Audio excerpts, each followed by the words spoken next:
आज रक्षाबंधनाला मायापूरची काय घडलं ही नक्की ब्लॉग बघा. एवढा मोठा घोटाळा. 19 तारीख मित्रांनो, शनिवार आज आहे रक्षाबंधन. त्यामुळे आपल्याला घरी बसून जमणार नाही मित्रांनो, आपली गरीब परिस्थिती मित्रांनो. त्यामुळे निघालं मित्रांनो आम्ही सगळेजण कामाला मित्रांनो.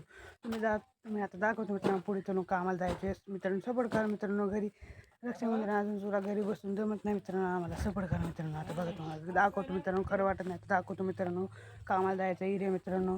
बघा व्हिडिओ अक्का बघा आणि शेअर करा, सबस्क्राईब करा मित्रांनो जाता जाता तेवढं. आणि तुम्हाला तर मागच्या व्हिडिओमध्ये सांगितलं मित्रांनो आपण कामाला चाललो आहे मित्रांनो. त्यामुळे निघालो मित्रांनो. काही दाजीन ती आमचा बादशा बसलेला मित्रांनो, त्यामुळे त्यांना पण केलं बाय बाय मित्रांनो. तिथून निघालो मित्रांनो. तर काही आमच्या हमालीचे माणसं आहेत मित्रांनो. मी हमाली जाऊन पोट भरतो मित्रांनो. गरीबाचा पोरगा आहे मित्रांनो, सपोर्ट करा मित्रांनो. निघाला मावस भाऊ तिकडून, मग मित्रांनो केलं मावस भावाला बाय बाय. मग काकाच्या घरी गेलो मित्रांनो. काकांची ती झोपले होते, मग गेलो आतमध्ये मित्रांनो. लगेच मग तिथून काय आले मग सगळेच, मग मन लागलं होतं यांचं पैशाचं याचे मित्रांनो. मग तिथून गेलो मित्रांनो. मी माझा मित्र मग केली शॉपिंग वगैरे खतरनाक म्हणजे मित्रांनो. बूट चप्पल घेतलं. आता भेटू पुढच्या ब्लॉगमध्ये. सबस्क्राईब करा एवढं.